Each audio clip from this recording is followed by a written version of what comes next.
Hello, everybody, and welcome to the Welcome to We show. What a beautiful, beautiful panel we have for you to celebrate. This is a special episode of our beautiful June month. We're going to be coming to you every week with incredible people who are really boots to the ground, being the change that we need to see in our world. So grateful for this time that we're here together having this incredible moment in history. I just want to say, this is the show where we answer the question, what can we do together that we can't do on our own? And I'm very honored to be in the presence of these beautiful, beautiful people who are going to help us answer that question today. I'm also excited to see a world where we can go from a me society to a we society. And this show will show us how to do that with the 3 I's that make a we: to inform, inspire, and involve. So this is a show for all people, and everyone is welcome. It's a beautiful, beautiful opportunity. I want to thank and honor Sue Blythe for having the vision for this beautiful show, and for Rick and myself to be able to co-create it with her and really bring this into the fruition that we've been able to bring it into, to create a platform where people can have their voices heard. Thank you so, so much for creating this space for everyone. I'm honored and humbled to be co-hosting this show with Rick Ulfik, who is the founder of We the World and the We campaign. You can visit we.net. Rick is the co-creator of 11 Days of Global Unity, 11 ways to change the world, with participants that include Desmond Tutu, Jane Goodall, Deepak Chopra, Ensler, Bill McKibben, and many more. I'd like to invite you to share this broadcast to your own timeline, to any of the groups that you might be members of, and please share it to any pages that you manage. This is such an important topic that we're going to be talking about today, and we really need to talk about how do we co-create a world that works for all of us. And Rick has been such a beautiful, beautiful example of that. So Rick, thank you so much for being here and for helping us to create a space where people can all be heard. Wow, that's great. Thank you, Karen. And I'm so excited to be on the show with you again. And this is actually a special edition of the show focused on International Children's Month and beginning to have that dialogue about youth and the future of our youth and the future of our planet, really. Before we start, I want to do 2 things. One, Karen, I just want to let people know who you are. Karen Palmer is a global kindness leader and a live stream social media expert who co-produces several popular online talk shows, including this one. And she is a best-selling author and is coordinator of We the World's campaign for women. You can find Karen Palmer by going to globalkindnesstv.org. And before we go any further, I wanted to see if perhaps we could have an opening prayer message from grandmother Shannon Crossbear.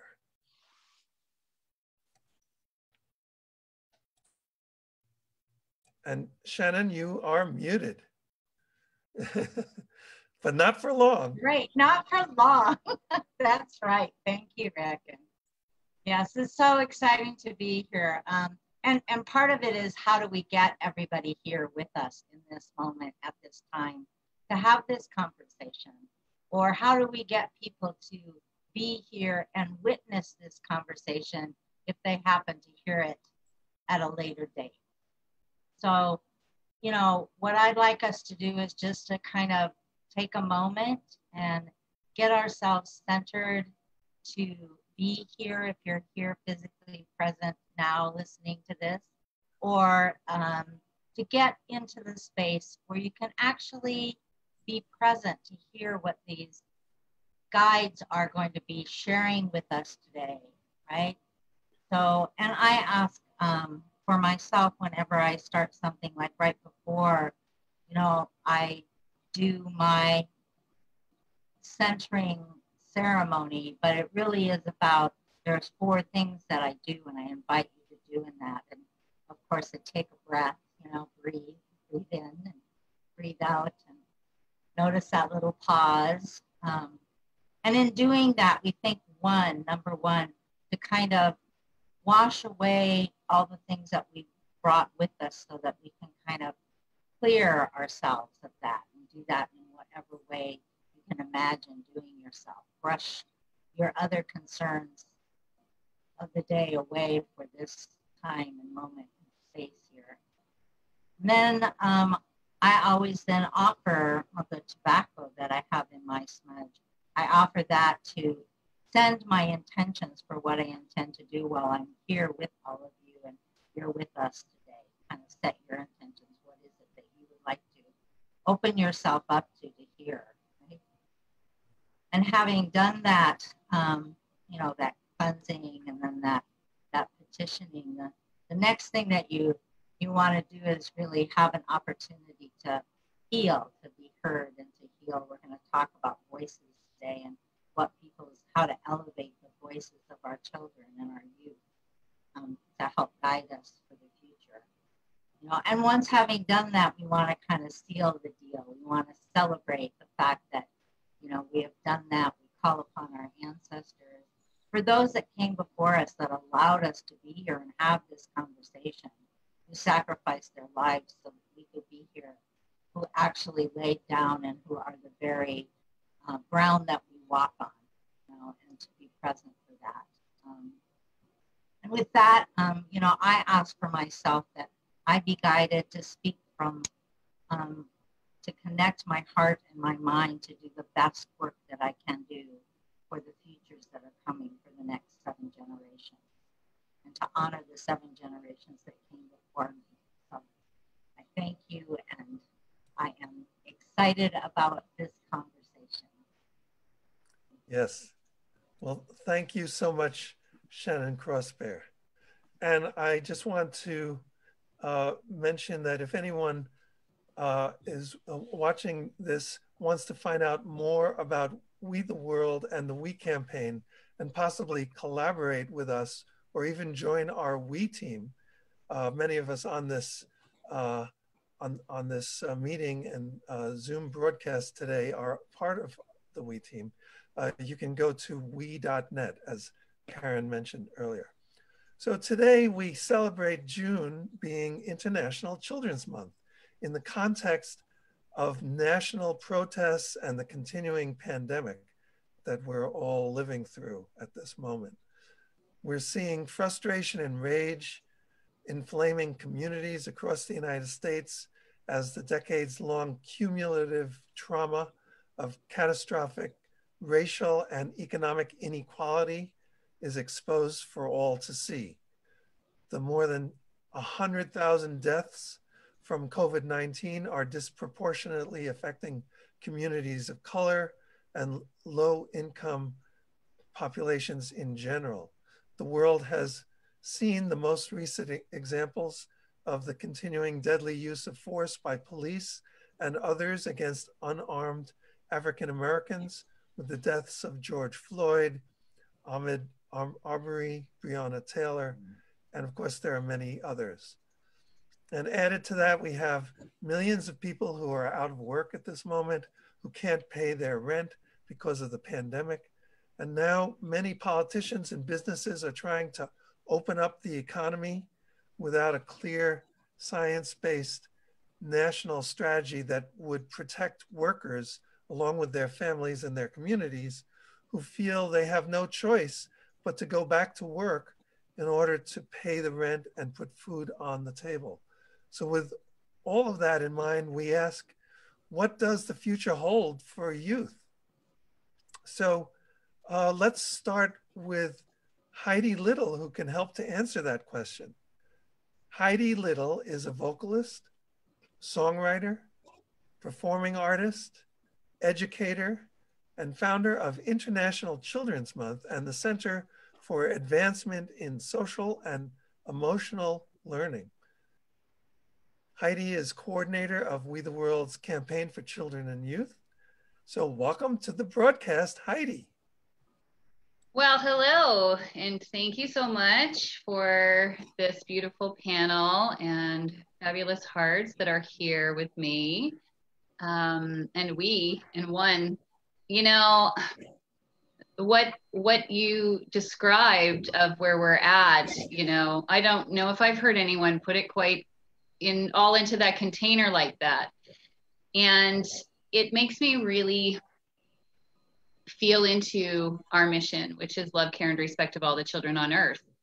And I personally feel and believe that if we do that, everything is going to be okay. If we treat ourselves and each other with love, care, and respect, and we treat our friends and family and our communities and our world like that, then we're going to make it through this thing. And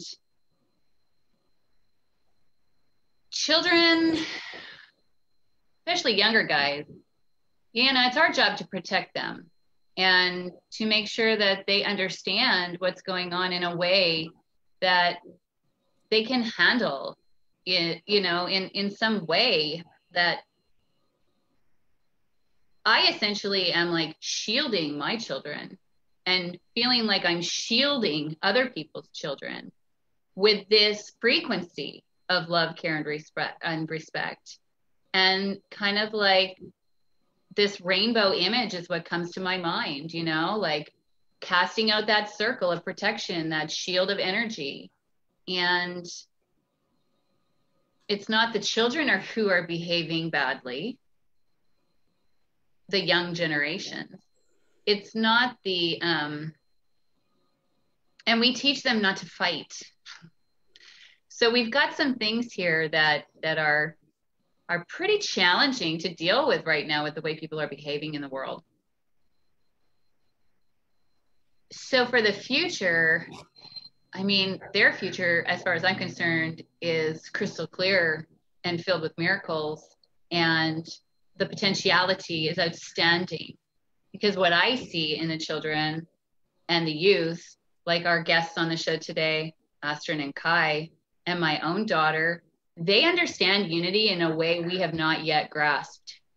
They understand how accountability and to have each other's backs in a way that adults have yet to understand. And I really feel like we need to look to our future generations to help us with this. Shannon and I were talking today. There's two ways. You can burn a house down, or you can do the lift and repair the foundation. I feel like one of the lifts, and I will lift until the foundation is repaired.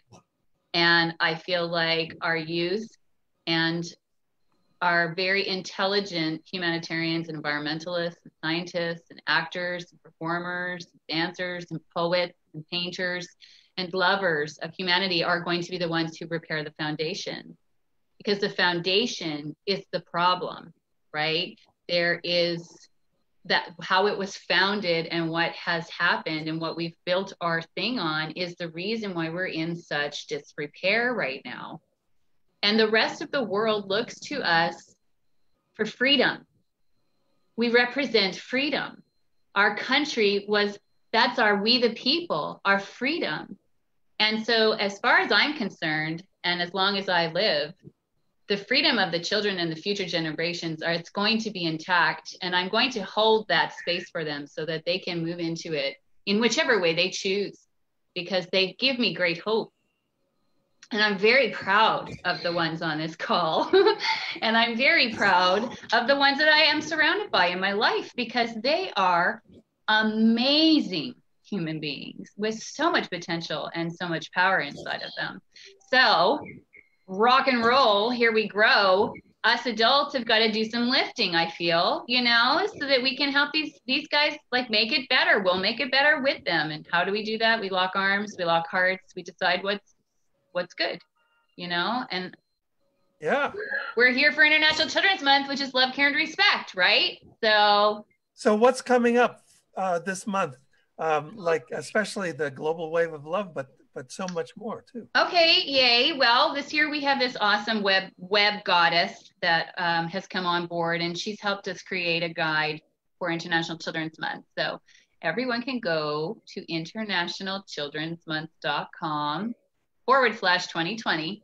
And there is an ever-evolving guide that is there of different things that are happening. And I'm looking forward to asking Kai for some of her contributions. And, you know, just as we're meeting and moving things along and growing, there is more and more being added. People are coming up with ideas. That's the point. This is a creative time. This is a creative brass ring moment to pull it out of you. What do you want to do that inspires and impassions and empowers you in the form, in the underlying theme of love, care, and respect? And then we will support you in whatever it is that you cultivate, write music, do dances, make videos, have live streams. We're just going to raise consciousness for International Children's Month.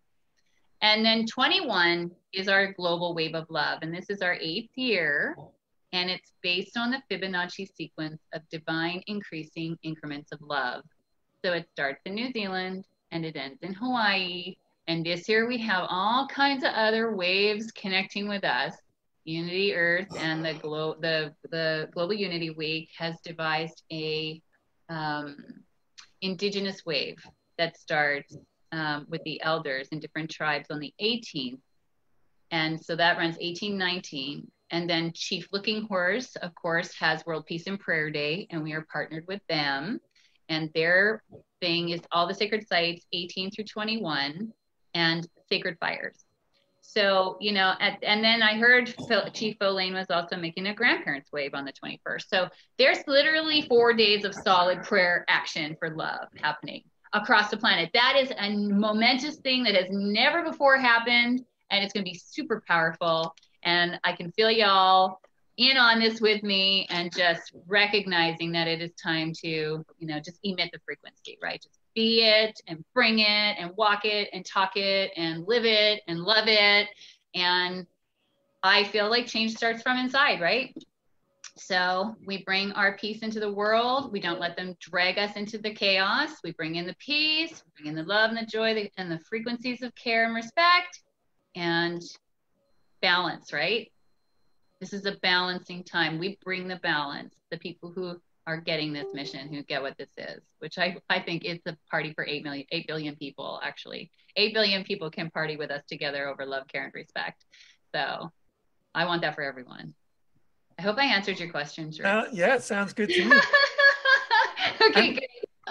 And also, aren't we launching the We the World album compilation? Yes, we are. Want to tell folks about that? Okay, and I'm going to invite Kai for album 2 that I've got my feet wet with the first one, and it's the train is rolling. So We the World album 1 is 13 artists from across the world with 13 different projects or organizations that they support. And it is live and ready to go. And it's on the guide on internationalchildrensmonth.com/2020. I'm going to send everybody there first. And then, you know, there's direct links to the record through there. You just click it and have a listen if you like first and preview. You can donate what you like. But the donations go to, you know, these 13 different orgs like March for Our Lives and the We the World Children's Campaign. And oh my gosh. There's all kinds. Environmental funds, humanitarian funds, and it's a huge paid forward concept, and I love it. From top to bottom, outstanding musicians, really great messages, transformative and beautiful, and knowing that our sister here, Kai, is going to lock in on number 2 already gets me excited to start making the next one. So that's exciting. Okay, yay. I know. I was imagining that we would be starting on number 2 right away because everybody says, oh, I I want to do that too. They do say that, don't they? I know. I got an inbox full of new songs already. I'm like, whoa, Cowboys, hang on a minute. We gotta get some. I gotta get under my feet underneath me here. I'll get a chaffed chin. No. And just one quick thing about the We the World song, which is on the first album. Yeah. It's a story that I think folks on this meeting would appreciate, on this broadcast. You betcha. Because it's about we and expanding we, and we did that to the hilt. And when we wrote the song, literally 9 people from 3 different countries collaborated to create this song, and we made all the decisions about the song by consensus, like the chords, the melody, the lyrics, the groove, the mixes. You know, we did our Zoom sessions with multi-country Zoom sessions, writing the songs, and then we did our Zoom sessions in the recording studio. When you did the lead vocals, Heidi, we were on Zoom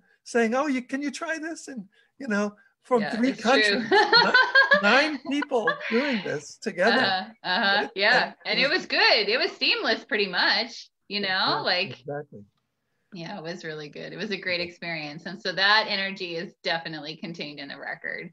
It's definitely in there for people to feel. I know, super exciting. I was just talking to Ray today. He's one of the artists. He rapped on the We the World song. So it's we got rap and we got the singer-songwriter pop rock thing, and it's beautiful. Radiate sunshine, because we're unify. Yeah? Exactly. Circulate. Radiate, circulate. I love it. Powerful imagery. So yay. Thank you. Wonderful. Yeah. Thank you. Karen, you want to bring in our next guest? I'd be honored to. Thank you so much. And wow, Heidi, it's so wonderful to see all of this just coming into manifestation and so beautifully blossoming into a world that does work for all of us. I love that that's happening. And I'm so excited to bring in Astrid. Astrid is a queer, hard of hearing, artistic high school student who actively supports, engages, and advocates for communities who require it. Welcome to the broadcast, Astrid. Thank you. And please tell us a little bit about the work that you are doing with International Children's Month, and any thoughts that you might have about the inflamed communities protesting around the US right now. All right, so there's actually a lot of stuff that I'm doing with International Children's Month this month, which I'm super excited about. I've only been around for almost 2 months, so a lot has come to fruition very quickly. I'm doing, I think, 5 or 6 seminars this month, ranging from just talking about what's relevant in love, care, and respect, to an LGBT educational seminar, the power of social media, solving world issues where people can propose their own kinds of projects. Then obviously it's Pride Month as well. So I have launched the International Children's Month TikTok page, which is at ICM Hype House. We just launched that yesterday, which is super exciting. We're taking part in the virtual Pride event ran by FX Kiara. And there's a whole bunch of other stuff going on. I've been in meetings left and right, just trying to come up and make as many changes in the world that I can, including things with NJJL, which is No Judgment, Just Love. Artists Who Share, I'm doing a podcast with them next Monday. We're doing a racism equality toolkit next Wednesday live on Instagram. There's just so many different things going on right now. Something really quick that I would like to mention is the Pride Fall event that has been targeting the LGBT community. And for more information on that and some tips to staying safe during Pride and throughout all of that, there is a video on the International Children's Month YouTube page, which is just ICM, not International Children's Month.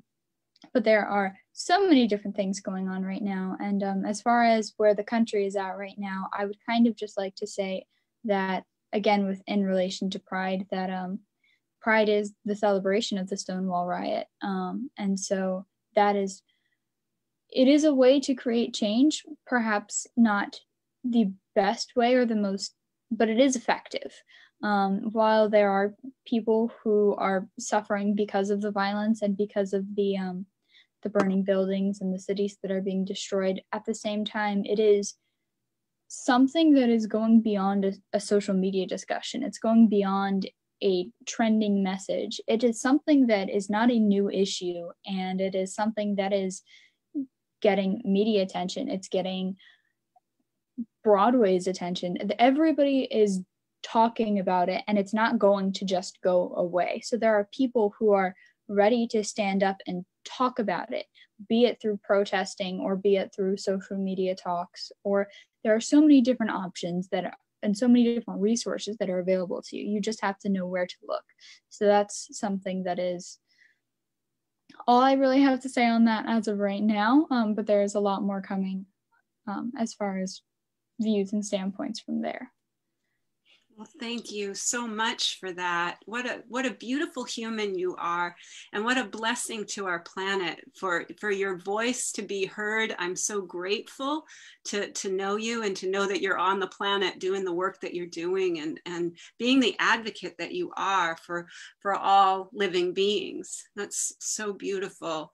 We also have the amazing grandmother Shannon Krauss. My accent sometimes comes out. I'm from the East Coast, and so sometimes I try to sound like I'm saying it correctly, but it still sounds a little strange.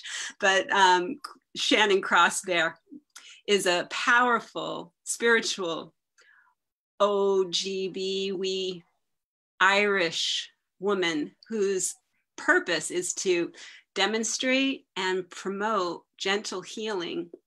A skilled storyteller and educator, Shannon has worked with tribal and non-tribal communities to improve conditions for future generations through protecting fresh water sources.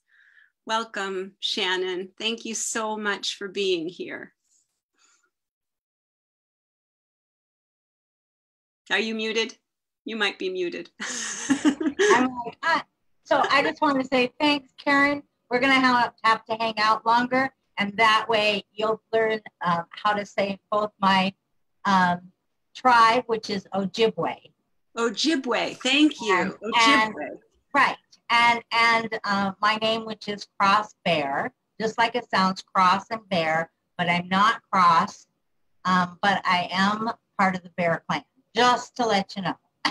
Beautiful. Thank you for helping me with that. I appreciate it. It's great. My friend Manaja Hill always says, used to say when we did work together, he said, if you want to learn about us, go to the library and read a book. If you want to understand us, come and live with us. And so it's all about relationship. And, you know, that's one of the ways that we change the world, right?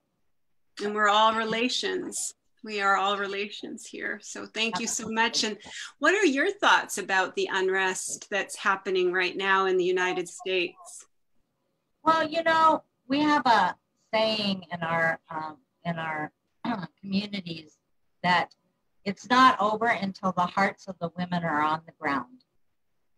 And what I have felt is that pretty darn close to the ground, right? That's what was my feeling. My heart felt like it was close to the ground, but it's not all the way to the ground. And I say that because, you know, I see with my eyes those that are out there elevating their voices, but not just their voices, but everybody's voice that has been oppressed. And I think, you know, the other thing I think is that I always go back, the whole thing, the conversation that Heidi and I were having about the foundation, because I have 2 carpenters for sons. So I got all this building lingo going on, right? You know, and if the foundation's not good, the house is not good. And, you know, and it's such a metaphor for this time because we have an opportunity. The foundation of this country was built on a promise that was never kept. It was built on a foundation unfortunately, of annihilation and slavery. And now we are suffering the consequences of a house built on a bad foundation. And so we need to do something. And when you're in that business of building, you know, one solution is to burn it down, knock it down, tear it down, get to the foundation. And there's another solution, which is jack up the building, right?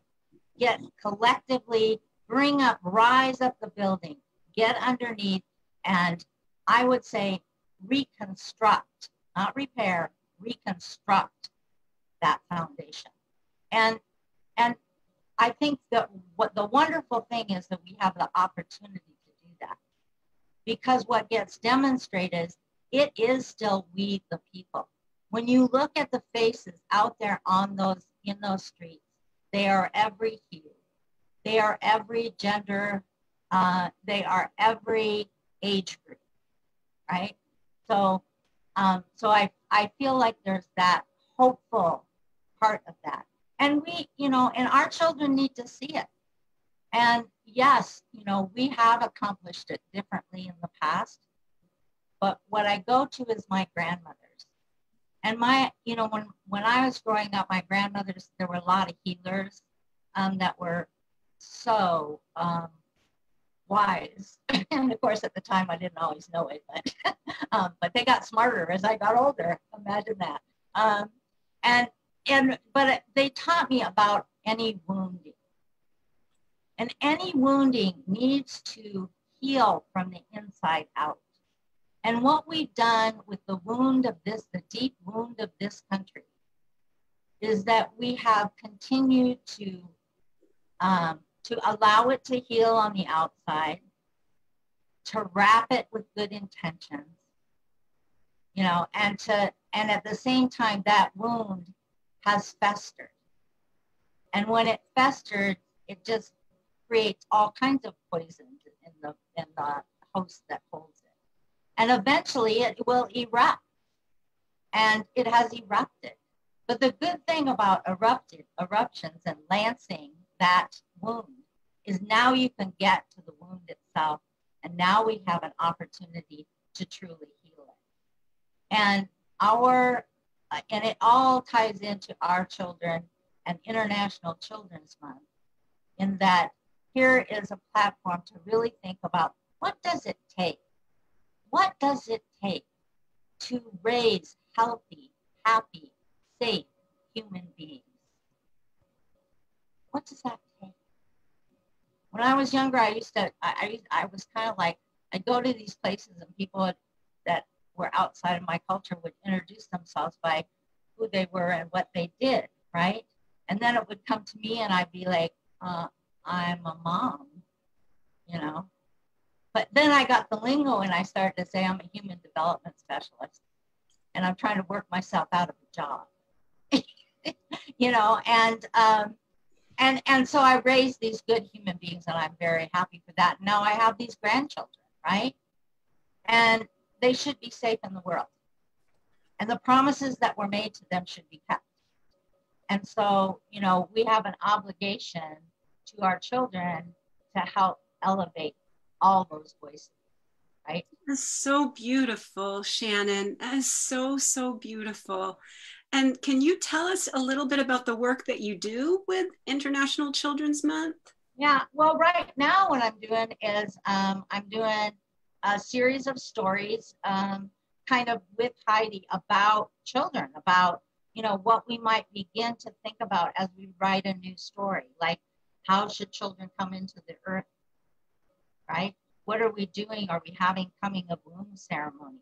Here are some things that we can do that are concrete, because we always think that there's, like, just even in this conversation, there's a plethora of things. There's so much, right? It's so much. So how does one find what one's path is to, and what one's purpose is, and place in healing the sacred group of humanity? Because we all have a place in that, right? And so helping find some pathways for people to be able to do that and to share those. So we're doing some sharing on International Children's Month and some teaching about that, and some encouraging every way that we can elevate youth and young adults and their voices to be able to hear and lead us, and remembering our own lessons, right, as adults, about, you know, how do we best be allies and partners, right? And we're learning all those lessons. You know, we're people that are being allies are getting some pushback because they're not doing it right, you know. But we're being educated, you know, and we need to give each other grace in that process. And Astrid, I was thinking about you because I was thinking about how wonderful we are to live in this time of kind of the binary ways of looking at things in a totally different way. And you're teaching us through language, you know, how to do that. And it's hard for us to change. It's hard for everybody's resistant to change. But to hold, that's why I say it's not about no judgment, it's about holding our judgments lightly, to give each other grace, to invite each other to do it differently or to do it over. When conflict happens, you know, there's that point where you can say, oh, wait a minute, do over, you know, can we, you know, and we give each other the grace to do over, right? And I think, and sometimes it's so simple. So I was thinking about this morning, something that was put out by my friend, Dr. D. Bigfoot, and it was about parenting, and she works with the Oklahoma and the state of Oklahoma, and also the University of Oklahoma. And she's done a lot of work around trauma, and specifically in our tribal community, right? But it applies to everybody, and there's a lot of childhood kind of focus. And there was a little postcard that she put out, and I think one of the things I would like to see is this simple thing elevated. And this little postcard says, "It starts with me. I can greet my child by name each new day. I can feed my child with food and laughter each day. I can read or tell a story to my child each day. I can let my child hear me pray or offer a blessing on their behalf each day." And that's it. If we did those 4 things, we would have care, love, and respect for every child on this planet. So, thanks. That's so beautiful. And I love, and I hope I remember forever that idea that you and others like Sue and Karen and Heidi and others are not just moms, you're human development specialists. I just love that. Can I just quickly props to Grandma Shannon Krauss also. She has a storytelling series on Sundays, and it's in the guide. And she also has held the container with me for 8 years for love, care, and respect for all the children on earth. So yes. Kudos to her, and it was no small feat. So there we go. Go check out her stories because they're fabulous. Yeah, I also want to do a shout out to Sue as well, as we work on the climate collaborative. The way that just so people know, the way my mind works is I don't see any of that as like, I know that there's 11 campaigns, but while some people may see— they're all interconnected. I just see all these like swirls and strings and, you know, they're all together for me. So it's like, I can't talk about one. You can't talk about justice if you're not going to talk about children. You can't talk about children. You can't talk about the earth if you're not talking about children. You can't talk about the earth, you know, without talking about the water. You can't, you know, so it's, you know, that's when we talk about systemic change, when we are in the process of that kind of systemic shift in a worldview that moves, as Karen and Rick have, and Sue have continued to say, from an I society to a we society. And I think that the other thing that can be helpful is that there's so many who are shifting to a we society, some who have experienced that in terms of their world relational view. And that can be helpful. So here we grow, as my sister Heidi says. And I am so glad to be greeting people I have not yet had the opportunity to meet during this call too. So thank you. So let's bring in one of the new guests to our We team here. I Am Kai is a singer and model, also known simply as Kai, who came into the spotlight thanks to her I Am Kai TikTok account. Her cover songs, original music, and frequent duets have earned her over 1.9 million fans. That's closing in on 2 million fans. Congratulations, I Am Kai. And welcome to the broadcast. Welcome to the Welcome to We show. Hello, how are you? I'm literally holding my phone up. So now I just wanted to keep my arm rested. But hello, how are you? Yes, my name is Kai. I'm Tina Michelle's daughter. And most importantly, Aston, I think that's your name. Honestly, let's connect. Would love to work with you on your campaign. Let's totally do that. I love that as a proud member of the LGBTQ. Hello, yes, I am, I guess you would say, a TikTok star as of right now, but I'm a musician. That's literally how I make my living. And my brand is built upon positivity, love, and compassion and equality. I have been bullied all of my life, not just for being a Black girl, but just for being me and my most unapologetically self, like my most unapologetic self. That's where I am right now. And basically my entire life is a testament of what I do in my artistry. And yesterday I actually had the amazing honor to march with my Black brothers and sisters in Hollywood, and it was absolutely beautiful. It was completely peaceful. We peacefully protested yesterday, and it was amazing. The news was there, everything was cool, but really it was the movement of really taking the knee for George Floyd and just being there. So yeah, I mean, I am, when it comes to just standing for what's right, that's what I do, and that's what I always do. So thank you for having me. Yeah, that's great. It's so great to meet you. And you know, until this moment, I didn't realize you're Tina Michelle's daughter. Wow. Yeah, I know, I totally am. And I rep it everywhere I am. I'm like, Tina Michelle's my mom. That's my mom. Wow. I'm her daughter. Yeah. We'll be hearing from Tina shortly. But thank you, Tina, in advance of your... Thanks, Mommy, for making me. 9 months. Exactly. 3 years, rocking. Exactly. So do you want to talk about International Children's Month, how you're participating and what you think about, you know, what's going on, what we've all been saying up to this point? Yeah, no, for sure. I mean, I've known Heidi for so long, which is so amazing. I think she even knew me when I had hair. Like, this is so crazy. I'm bald. So I'm like, I think she even knew me for that long. I am so excited to be an ambassador and be a part of International Children's Month. Children are my biggest demographic when it comes to my music and my artistry that I promote. So children and where I stand is with kids. So for me, it just makes me feel more comfortable to help our future, because I feel like they really do need that push. It's cool to rock with the millennials. It's really cool, you know, but our children are the future. And I feel like right now, more than ever, we need to build a sturdy infrastructure and where they feel like in this toxic web world. It's so toxic.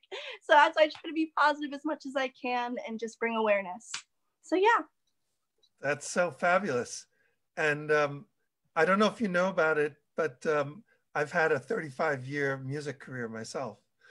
Wow. Yeah, I've longer than I've been on Earth. Woo woo. I've performed with Queen Latifah and Carlos Santana and a whole bunch of other recording artists. I've had my music on TV. and film and all of that stuff. So I've been there.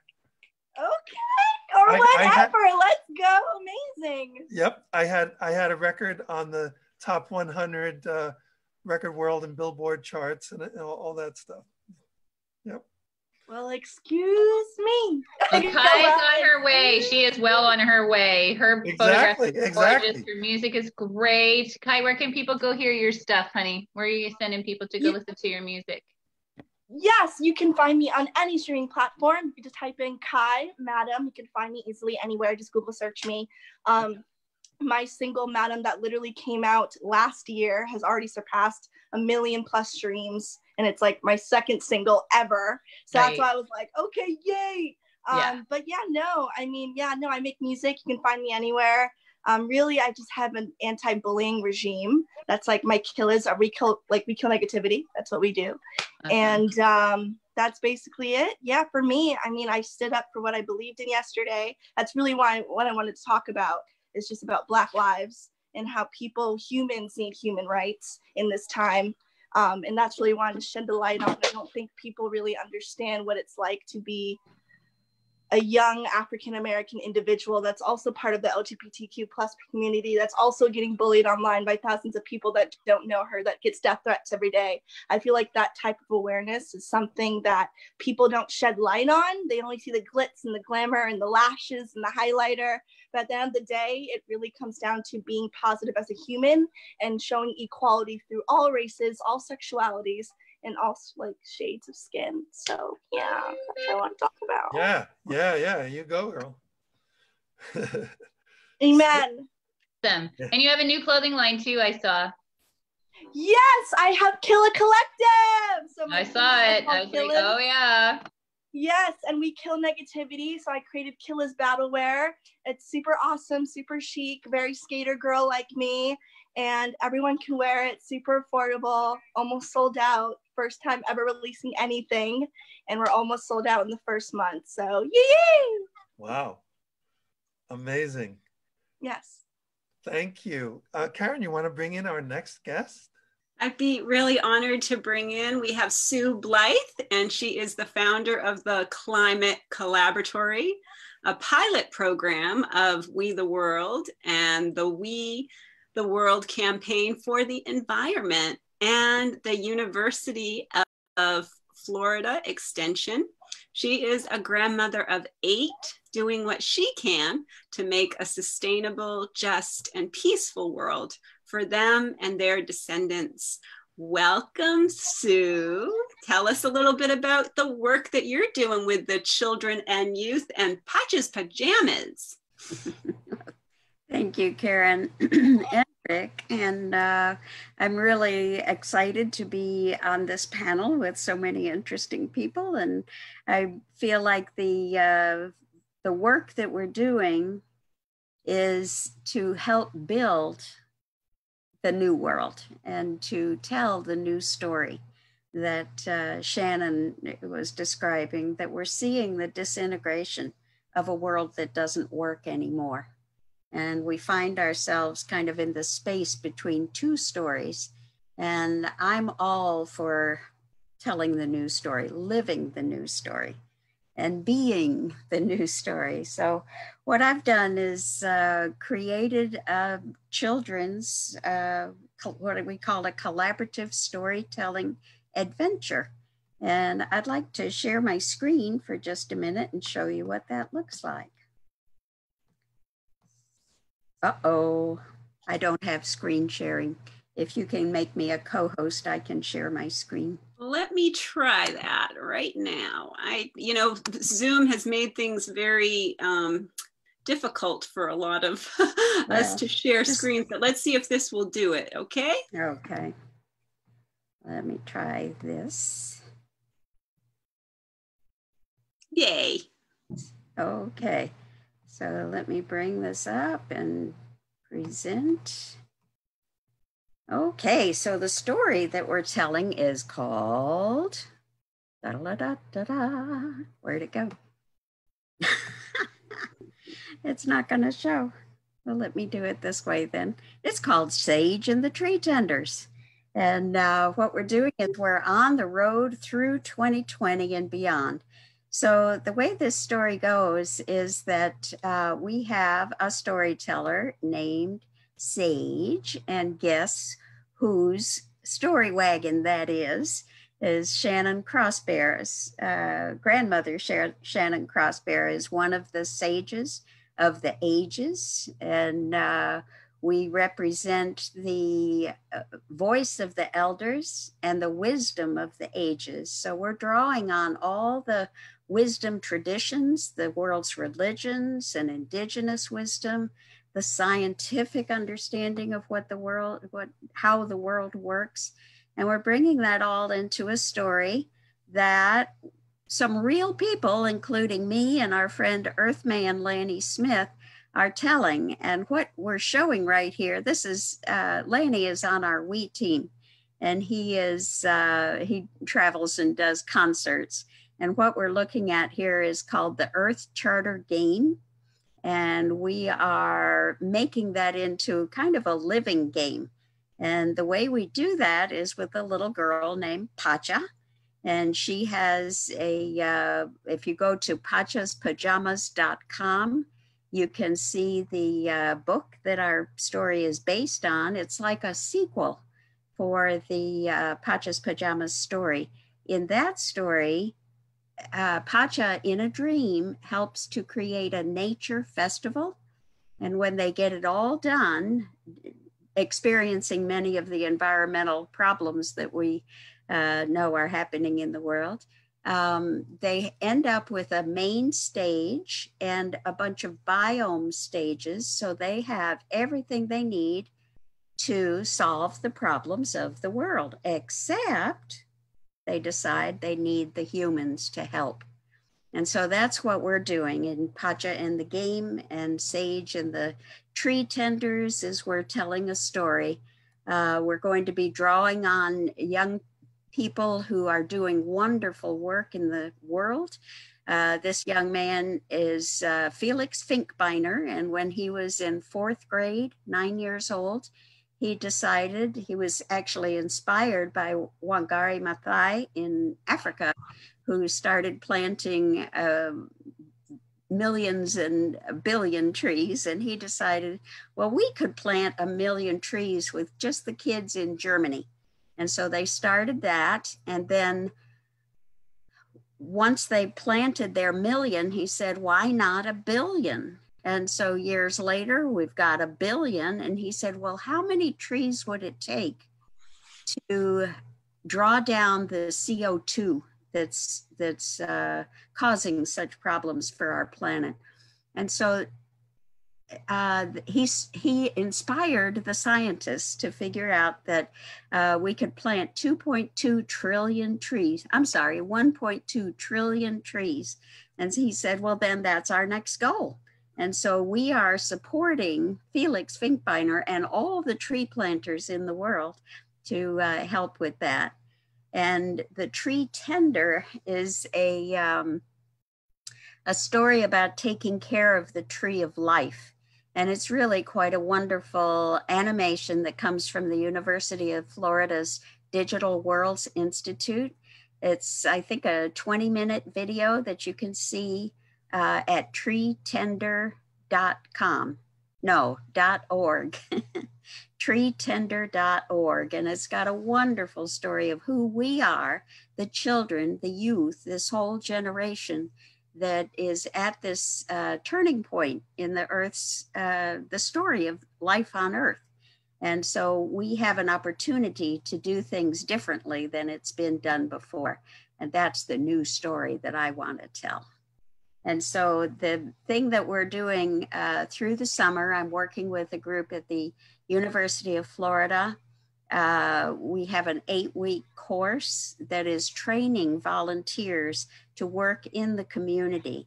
And they'll be preparing for the 11 Days of Global Unity in September. And we'll be going through what we call the Gardens of Global Unity, and sowing and growing a culture of peace on and with the earth. And so it's our opportunity to bring people together. All of you, each of you has a story to tell.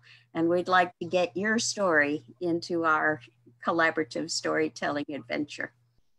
So Wow. We grow, as our friend Heidi says. Here we grow, onward and upward. So thank you, Sue. And I just wanted to mention for people who may not know about Wangari Maathai, she did so many amazing things. She started the Green Belt movement in Africa, which I don't know what the number of trees is, but it was incredible. It's probably billions, I would imagine, by this point. And also, I don't know if you knew this, Sue, but Wangari Maathai knew about and supported We the World. She made a video for We the World. Unfortunately, she has passed, but she was an incredible human. So let's move on to our next and last guest. Tina Michelle is known as a Hope Ambassador and an actionist. As CEO and partner of CTYC TV, a multi-channel media network, and founder or co-founder of several media platforms and movements, she has been praised for transforming the lives of many people worldwide. Welcome to the broadcast, Tina Michelle. Welcome to you too in this conversation at this segment. Thank you for having me. And Heidi, I just want to say thank you for inviting me. I love you. And I've watched your progress over the past decade. And I'm just so proud of you that we can connect in this manner. And then my final comment is, yes, you did see my daughter earlier. I'm very proud to be her motherger. Say that again? Her motherger. Her what mother is... and manager. Motherger. Yay. I never heard that one before. Motherger. I'm her motherger. And the one thing she said, did not tell you, which I have to share, is that she has 1.9 million subscribers, but she has a campaign on TikTok that she created right before the quarantine about loneliness, isolationism, with a little soundbite of Britney Spears' My Loneliness, right? And so that has now hit 1.98 billion views. Did you say billion? Am I correct, Kai? 1.98 billion? Yes, views? Mother. Yes, okay. No, wait, billion is like 1,000 million. It's 1,000 million, 1,900 million views. Wow. So and it's she told me to cover it. Okay, bye. That's incredible. It's hashtag lonely chair. And so, I'm very excited about the impact that we get to make, and the fact that I do have a beautiful young lady that is also my partner in our movement, which is called Shecon, representing the Sheconomy. Amen. Okay. So good for you. All right. It's time. It's time. It's time. So yes, I'm very grateful to be here. I'm so excited to be able to participate. That's great. So what are your plans for International Children's Month? Whatever Heidi needs me to do. I'm going to talk to her and see what she really needs. I think that's so amazing. She totally gets it. Tina totally gets it. Girlfriend, honey, whatever you want to talk about. Whatever you need me to do. I know that we have been talking about getting Kai involved for the whole 8 years. And so now, she represents a demographic, even though she is 23 years old. What has really excited me is that I get parents that go, because of your daughter, my kids understand how to deal with bullying. They're letting themselves sparkle and shine and pay it forward because of her messaging. And you remember her as a child. So 8 years ago, she was 15. And she was being bullied and thrown in garbage cans and ridiculed for being different. And now she gets to talk about how she is not just in it, but got to the other side of it. And it's exciting to me that she gets to contribute. So I would love to support her as she supports you, so we can make sure that it's effective. And Tina has a whole thing in her own right. She's running television stations and she's a minister and she has this powerful prayer history and she's just the embodiment of a powerful love, care, and respect person, like in action, doing her thing. And so I just honor you and I honor Kai. I've watched her journey also and been in support in the wings, you know, just hanging out. I'm here in support, always have been. So, you know, now it's like, yay, we get to come full circle and work all together, which is amazing. I really feel this unity, you know, like you've been working for as long as I've known you for unity. I met you coming out of unity concerts into trying to figure out why it didn't work. And you know, we've had these things happen amongst us where we've tried so much and put our hearts out to make unity happen. And then it hasn't worked, but it kind of did work. And then some other things worked and new people came in and, you know, like how it morphs. So maybe you could speak to everyone just about that, you know, like, because they're trying to learn how to work together, you know, and you're really good as a leader for, you know, like holding space for what that looks like when you're working together. And you're working together with Kai in the new industry now. So, you know, speak to that in whichever way you feel called. How do you tell us what you feel? Unity and like with for parents and children and, you know, just what's going on, like whatever this strikes in you, please. I think the hardest thing with unity is that a lot of times people confuse unity with having to agree all the time or being just alike. And one of the things I always tell people, my kids could vouch for this, if we cannot agree, at least be accurate. And then based upon that accuracy, let's build understanding from there and design some powerful outcomes. With this time that we're in, it's a major tipping point for our country, for our world. And I believe it's an opportunity, even though it's sad to me, the seeds that have been deposited in lives, right, in this time, from George Floyd, who wanted to breathe, to the coronavirus pandemic, which was about our breath again. Right.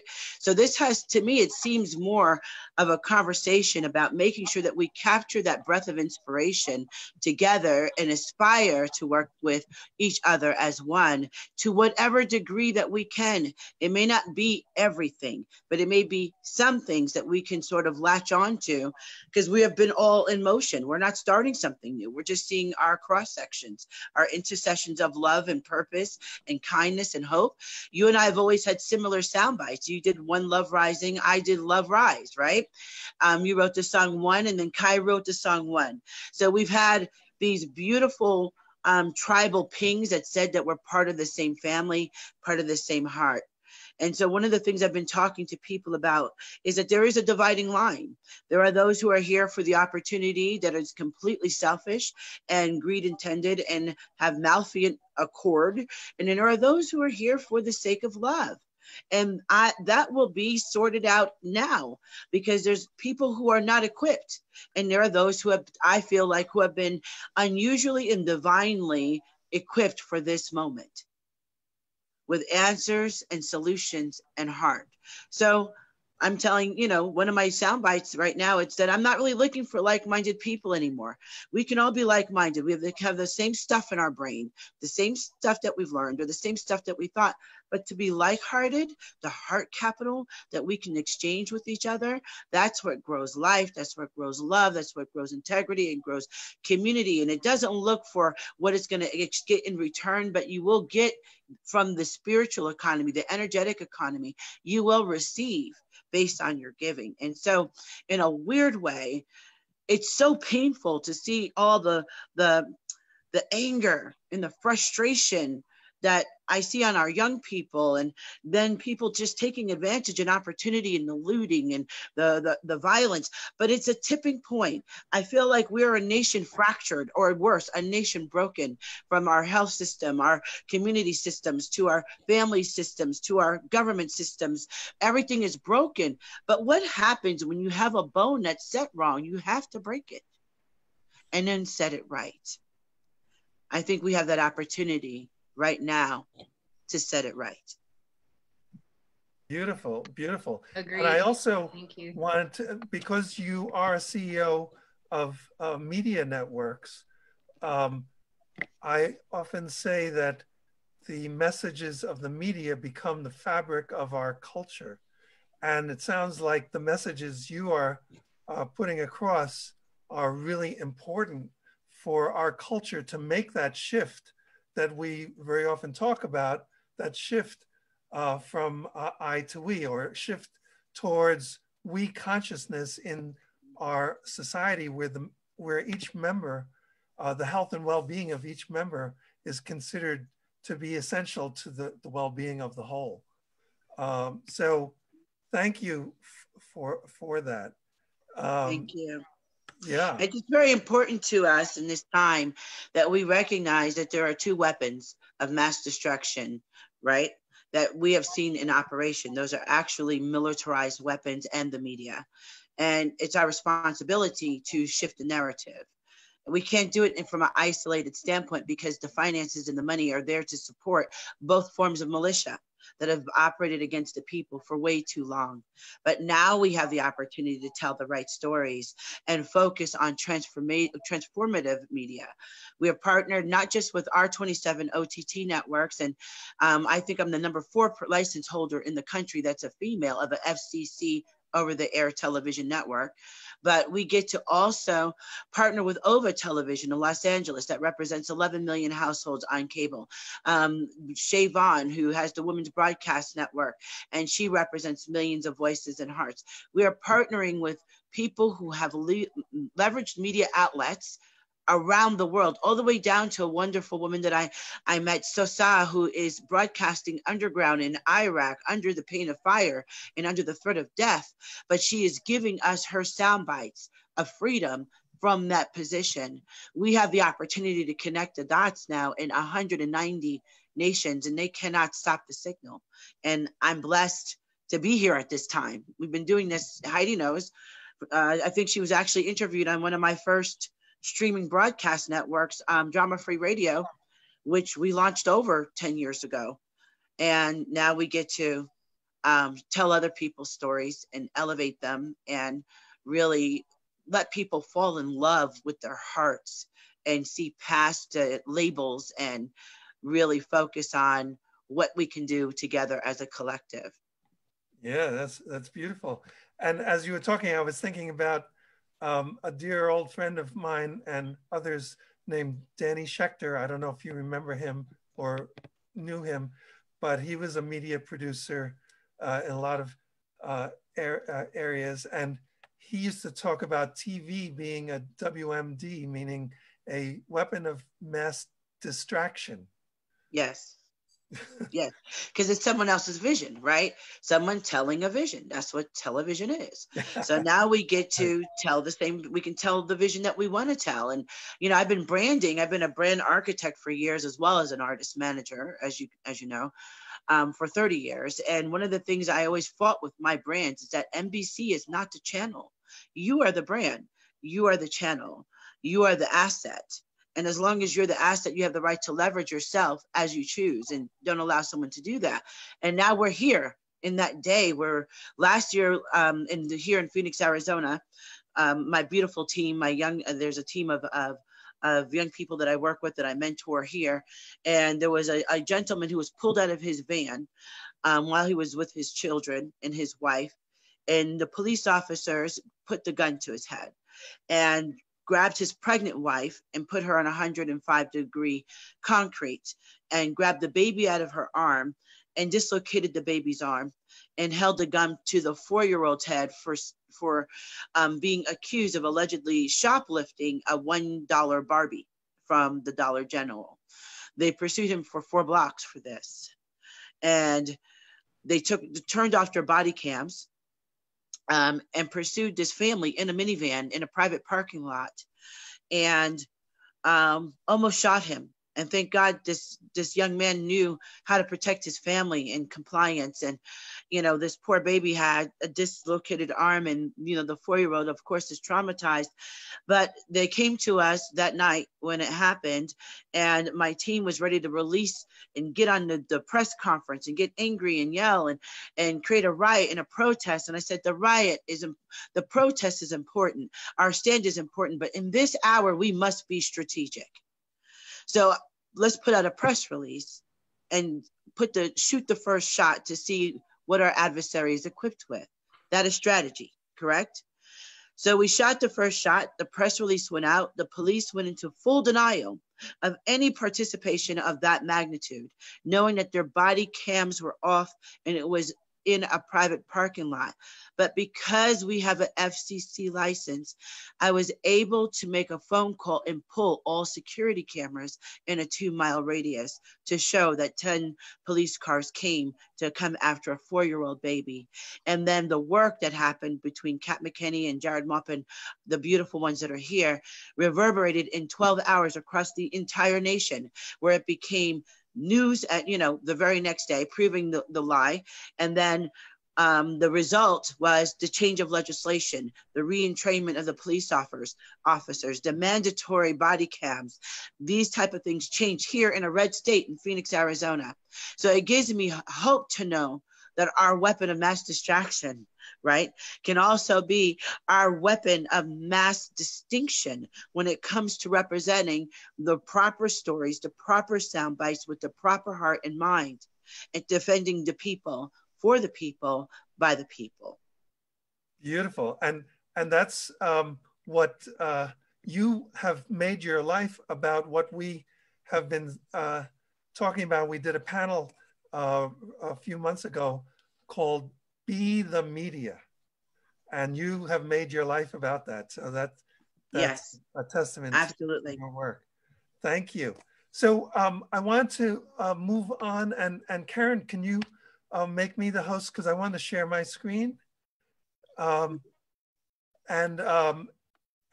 since this is International Children's Month, I wanted to share the video of An Urgent Message from Your Children, which is a project that was initiated by our dear friend Carol Hart, who was one of the people who helped to launch Sesame Street like 45 years ago. And we collaborated with her to get the voices of the young people from 12 years old and younger to express their fears, their concerns, and their hopes for the future of the planet with regard to the environment. So I want to share the video the invitation video for this video series of young people called An Urgent Message from Your Children. So let's see if I can do this. Can you see it? Here we go. Attention! Attention! Can I have your attention, please? It's urgent! Urgent! It's urgent! This is an urgent message from your children!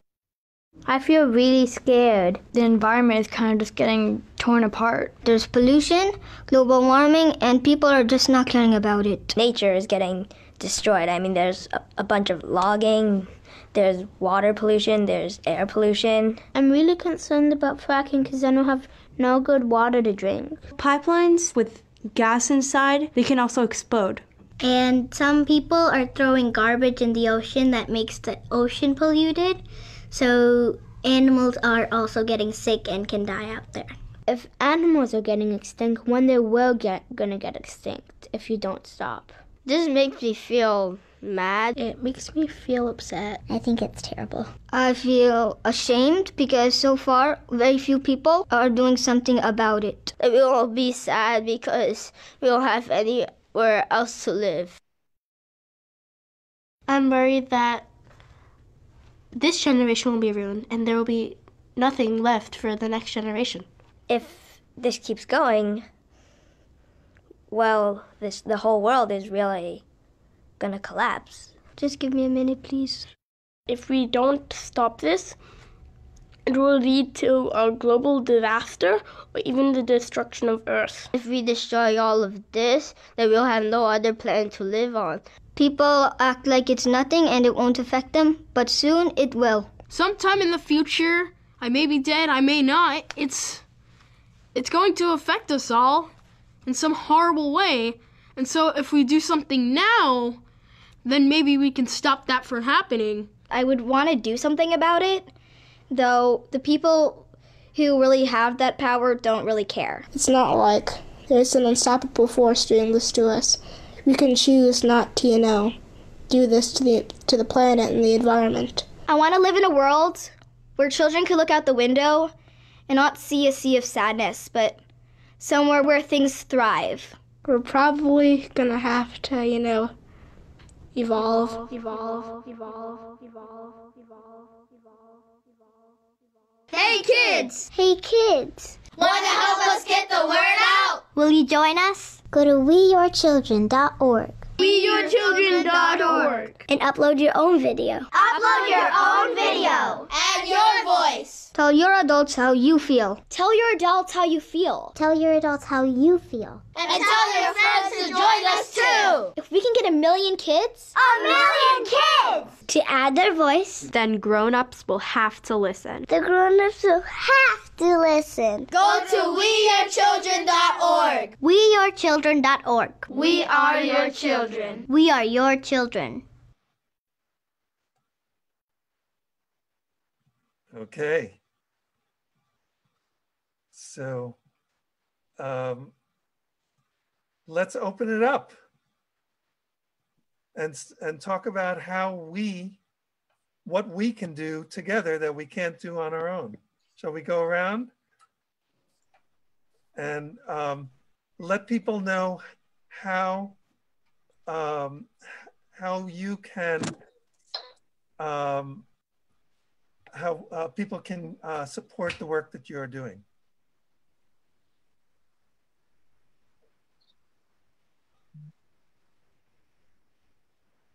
Are we, is Tina on? I think they had somewhere else they needed to be. Oh, okay. We got an hour of them. Oh, okay. Kai and Tina Michelle, and you guys can find them everywhere, and they're fabulous. The pair of them. So Heidi, how can people connect with you and the whole International Children's Month? Well, if they have something that they want to showcase on the guide, they can get a hold of me through International Children's Month at gmail.com, or they can find me on Facebook, Heidi Little. I would really appreciate if they supported Kai and Astrid and our youth team out there in the world on social media. And if they could just do what they do. The invitation is do what you do and do your empowered, impassioned work and join forces and hearts and align with us to help create a very transformative and love in action 30 days from petitions to parades, and use the media, use the social media to speak your truth and to shape this conversation into one of love, care, and respect, and help shine the light on injustice and inequality. And I've been inviting people since I went live stream last night and shared my personal stories to do the same, to speak your truth about what you have experienced also. So essentially join forces with us for the 21st and support the children and every event that's on the calendar. I mean, if you've got time and inclination and children at home, there's activities to do. There's 8 years of different activities and mentors and themes, from peace to water to earth to whole being, body, mind, and spirit, to how to play as a team, to self-love and cooperation, to how do we go out into the streets as love in action. And that should probably be the one that we start sharing the most on our social media, is from the platform of International Children Love Taking It to the Streets, which was 2019. And really sharing what love in action looks like and what it sounds like and what it does. You know, our panelists today are all people who embody love in action. Tina Michelle uses her networks and her voice She trains people, she coaches people, she shares with people, she mentors with people. She's out in the streets, she's in her community, she's on live stream, she's in the media, she's on TV, she's doing everything she can, and she always has to do everything she can. You know, Grandma Shannon is sharing stories on Sunday nights, and she's working on different things with myself and others in the network to create content that is shareable. She has dedicated her life to the love, care, and respect within the reservations she's worked with and her tribal nations. She works with the elders and the youth. She's a representative of love and action at its core. Same with Sue, you know, she's been working for the environment. She's been doing everything that she can do to help bridge the elders and the youth together. And these are the things that we do to make transformative change, to make things that actually happen. And, you know, Karen Palmer also, you know, she's working in the schools. She's sharing kindness. She's reminding people of what the simple act of kindness can be like. She introduced me to World Kindness USA and World Kindness period. And, you know, that helped transform our little town into something much better. And we took it to the mayor. And so what can you do? You can talk to your mayor. You can talk to your school board district. You can speak with your news media outlets. You can go to your community action-based events and use your voice to help transform the way that people are treated. It doesn't come from the President of the United States of America. It comes from the people who are running your state.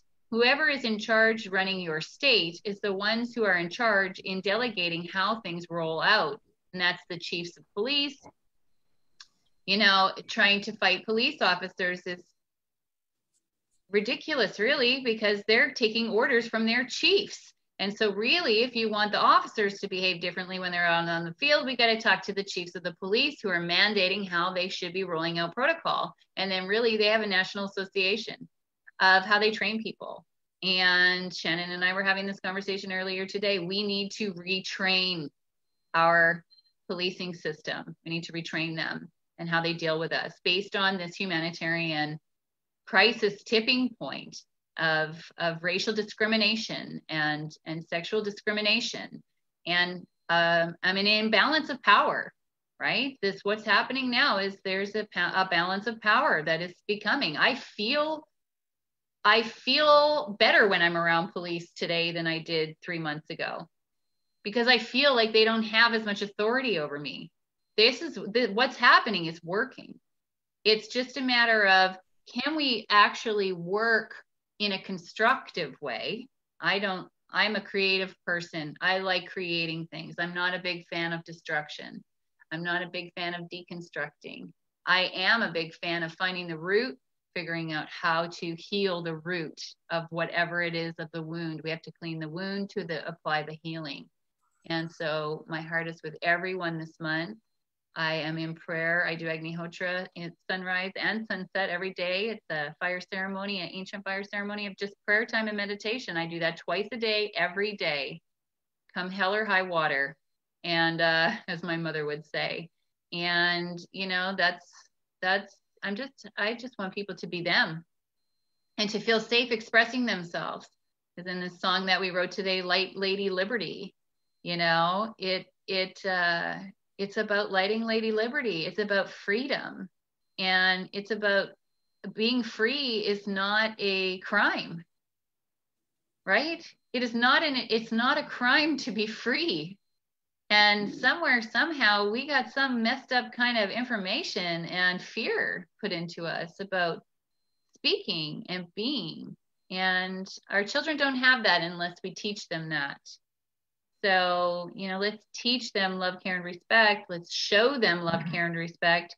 And then they're going to know how to navigate. And like I said, support your children. They're at home, been at home for 3 months. My children have been at home with me for 3 months. And it's really easy to just let them sit on their electronics and their tablets and play their games and just be like, they're busy, you know. And it's like, when my generation was younger, we were being, and then our parents made us do stuff to make us busy. This generation is busy. They're already busy. They've got different things that they're doing and different ways they're participating in things online. So the thing is how do you segue from that technical, electronic, tangible world they've created for themselves, because they've even been on Zoom Classroom and Google Docs, doing their work, and get them out into the world, into nature still, or out into the world, into, all the fun things. And then we're in the middle of a freaking pandemic. So we have a lot of things for people to do. And I believe medicine wheel work is a beautiful thing to try for everyone. And I'm sure Grandma Shannon could speak to this a little bit also. So I'm going to pass the torch. And also, and I definitely want to hear from Shannon, but also Karen. Heidi mentioned a couple of things that you've been doing, but your work with children and youth is also very important for people to know about. Do you want to just talk about what you've been doing, Karen? Thank you so much. I appreciate you giving me a time to share. I have written a musical for the schools that's called Kindness Changes Everything. And it is a beautiful musical that includes how we can learn from compassion, gratitude, joy, love, kindness, and peace on earth. And I've been going into the schools for 19 years now, and this has been an incredible experience with the pandemic. Being able to connect with the children through Zoom and being able to, continue to do virtual connections with the teachers, just learning how to kind of regroup as we move into these new times. I just believe with all my heart and soul that if we're just kind to each other, if we can just find a way to really get out of the busyness of our head and stay in our heart and live from a space of our heart, that we speak from our heart, that we act from our heart, that kindness is who we are at our core. And we just need to remember that as we continue to move forward into this new world that we're co-creating together, a world that's going to be peaceful, that's going to be kind, that's going to be compassionate. I've been kind of a visionary of seeing that for my whole life, understanding and not really fitting in. That's how I got into kindness and becoming Miss Kindness, was because I was bullied because of all the years of not fitting in. And when we don't fit in, we stand out, and that's where we shine. And that's why we want to stand out and shine, because everyone is part of the web. And I love the web of love, where everyone belongs. I want to see a world where everyone belongs and where every person feels like they are a part of that web, and they remember that they are a strand that is so important and that every strand matters. And that's what I really believe we need to see in our school systems, in our health systems, in every system.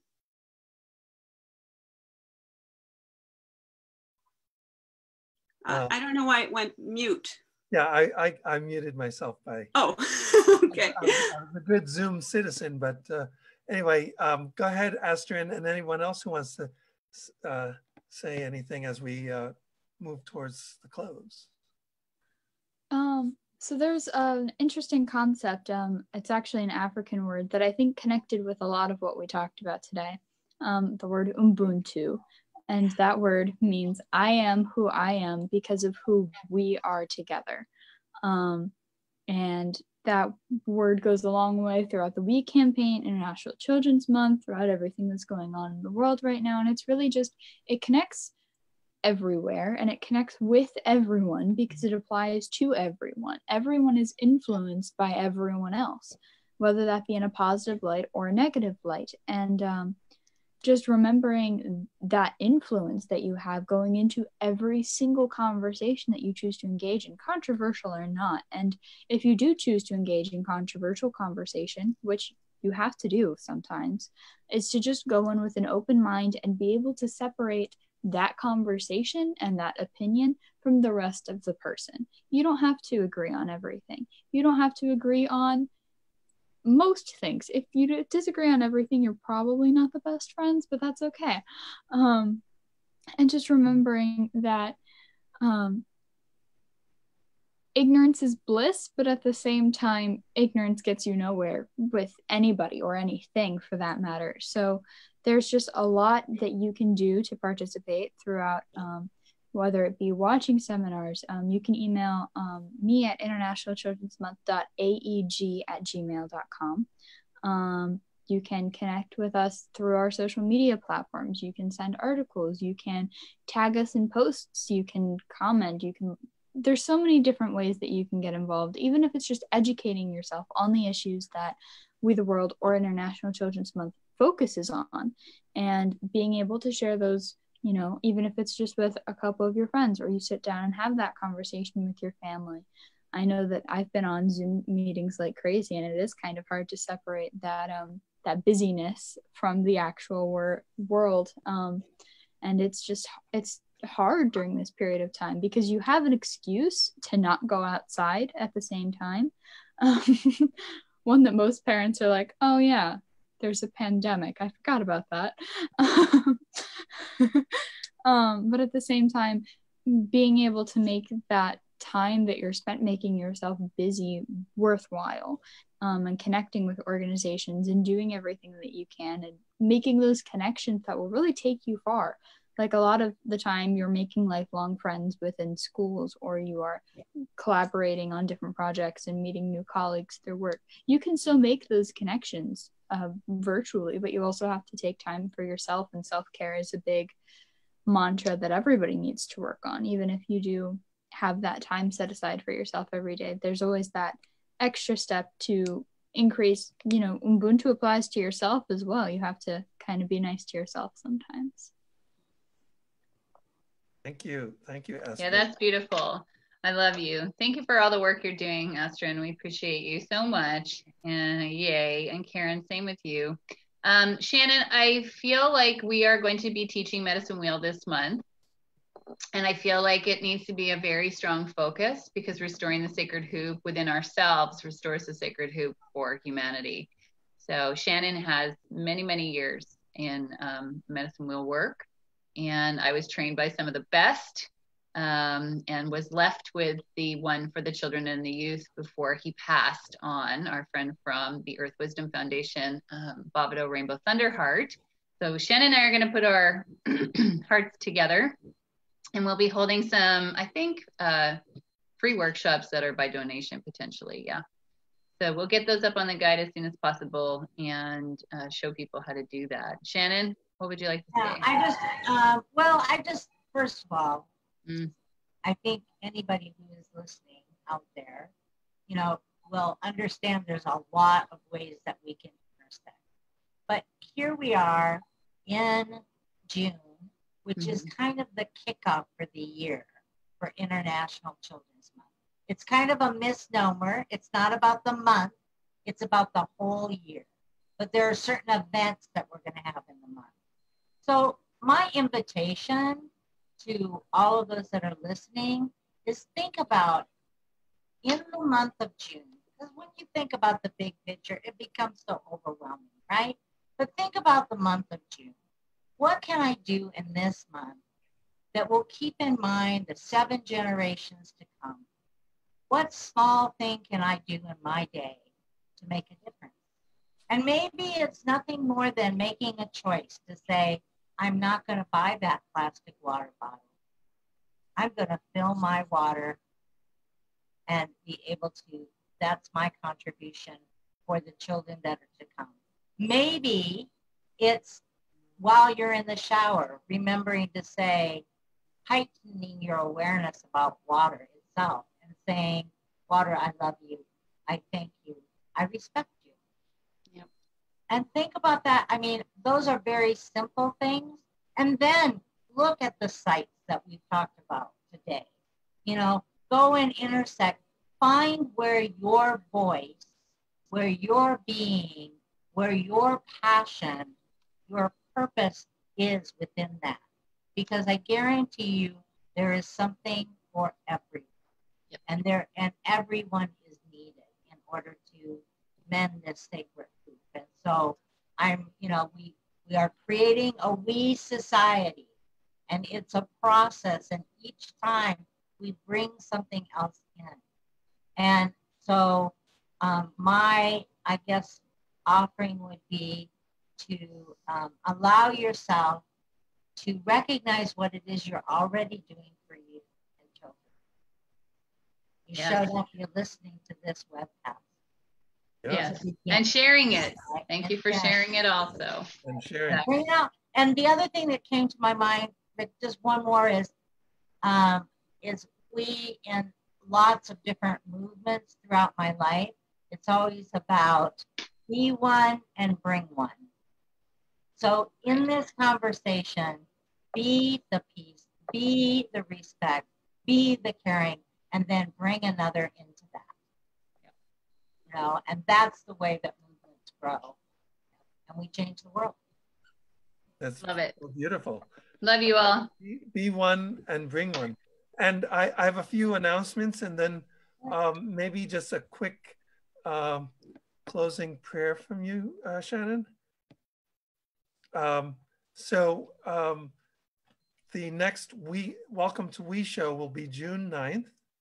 And it's another special edition show that will be on the Poor People's Campaign and their planned Moral March on Washington, June 20th, which is going to be a digital march on Washington.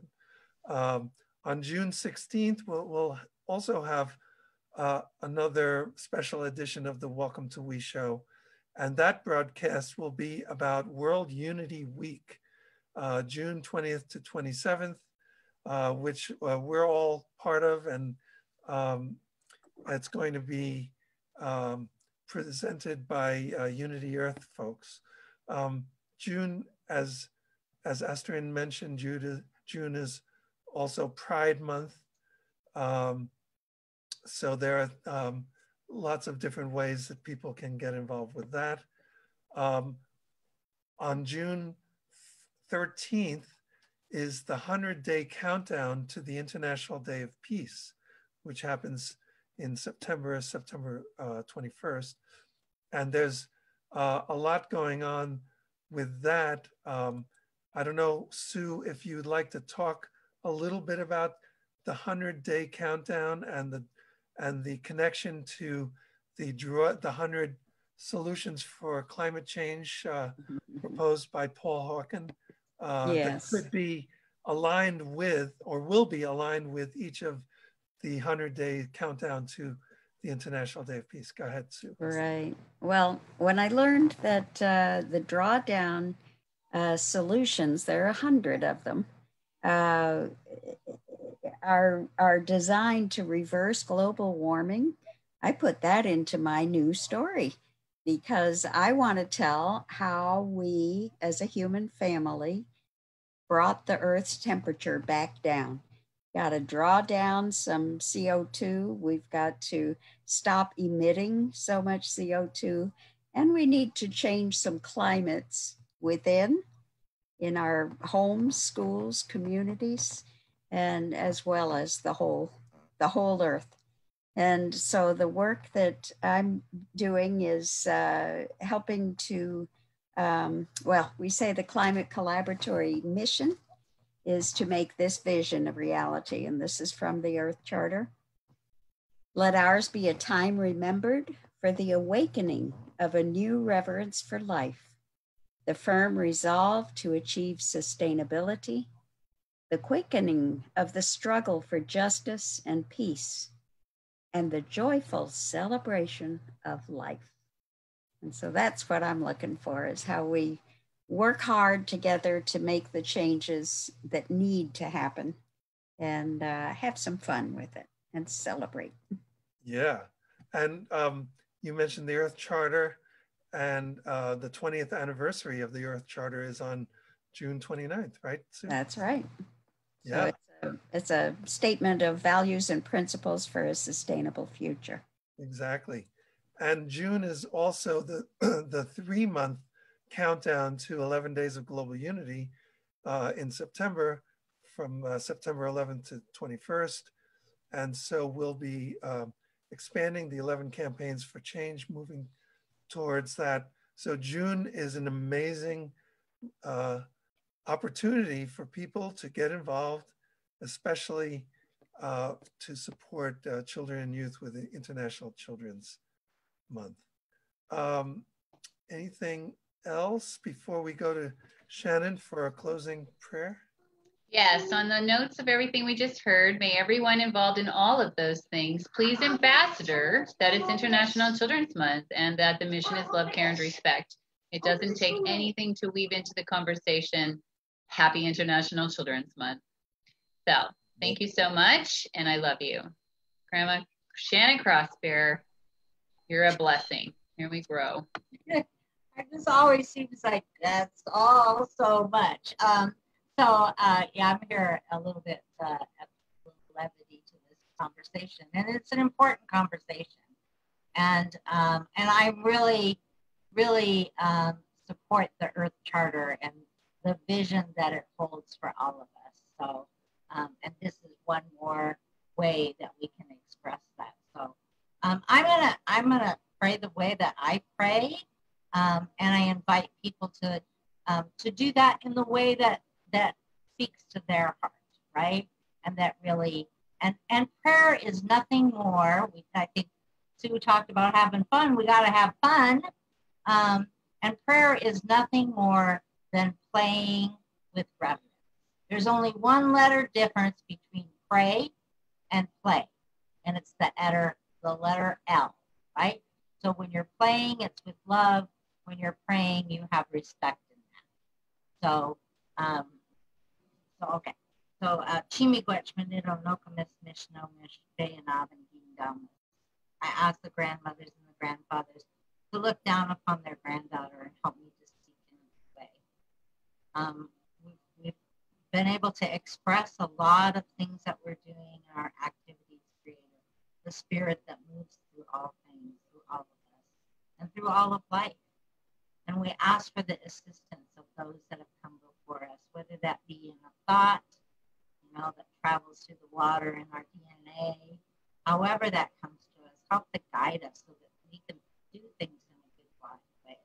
And we can go forth from this conversation and continue to find and discover the ways that we can support our children and our families and our communities and our world. And to remember that all our relatives, not just our human relatives, but as we progress and understand that we have relatives, all of life is relative to us. And so when we start to begin to greet each other with those kinds of thoughts, so I ask that we start to think of each other always as relatives. The statements we might say in the beginning are, we're all related. And at the end of our circles, we say, we're all related. And we remember that because we say that because it is the most important thing to remember, that we are relatives and we care for each other, and we are going to go out and do good work in order to make the world a better place for all. I ask for special blessings for each and every one of the ones that are on this panel this evening, that their families, their loved ones, the ones that they care for, are protected and that they have good health and happiness on this life path. Chimiwech, we're all related. Thank you for listening. All right. Thank you. And thank you to everyone. Remember, it's all about we. Oh, good gosh. Here we are. That's right. From me to we. From me to we. Right. Okay. And then there's I think that really works even with the arthritis that I have in my hands. I have to a little good exercise. There you go. There you go. Nice. Love you guys. Thank you everyone for watching and being a part of this. We appreciate you. Yes. Until next time, everybody. Okay. Stay safe.